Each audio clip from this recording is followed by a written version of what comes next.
Use gray to subtract from a layer mask to make it fancy and selectively transparent. Did you know that when you mask things away with a layer mask, that you don't have to just use black and white? Layer masks will not recognize colors as in the hue of the color, but they do recognize shades in those colors. Here's a practical application. This video is being recorded in advanced mode of Photoshop Elements, but the instructions are exactly the same for Adobe Photoshop. I've begun by creating a new 12 by 12 inch document at 300 pixels per inch with a white background. I've also reset the color chips to the default of black over white. Before we begin the tutorial, we're going to need 4 things added to the document. You'll need a solid textured background paper, a complex clipping mask, an overlay, and a photo. They'll need to be added to the Layers panel in this order, and you'll find each of these things in the download for this video. If you need specific instructions for doing this or anything else mentioned in this video, you'll find them in the manual. Now we don't need this photo layer right away. So in the Layers panel, click on the visibility icon of the photo layer to hide it. And then after you have the document all set up and ready to go, the next step is to combine the overlay and the clipping mask.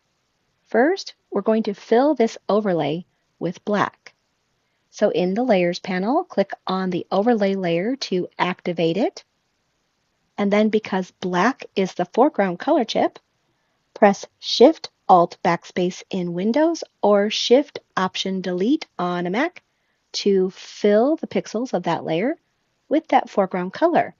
Now that overlay should have disappeared on the document, and that's because the clipping mask is also black. Next, we'll transform and reposition the overlay. Press Ctrl-T, Command-T on a Mac to get the transform options, and then click and drag on the corner handles of the bounding box to resize that overlay until it's about the same size as the complex clipping mask. And then click and drag inside the bounding box to position that overlay over here to the right side so that you can kind of see those interesting edges peeking out from the complex mask. Click the check mark to commit the change. Next, we'll duplicate and merge the overlay. So press Ctrl-J, that's Command-J on a Mac, to create a duplicate overlay layer. And then in the Layers panel, click on the visibility icon of that duplicate overlay layer to hide it. We'll be using this hidden layer in the next step for a selection outline. Next, click on the original overlay layer to activate it, and then we're going to merge it with the mask. So in the menu bar, choose Layer, Merge Down. The next step is to mask away the overlay.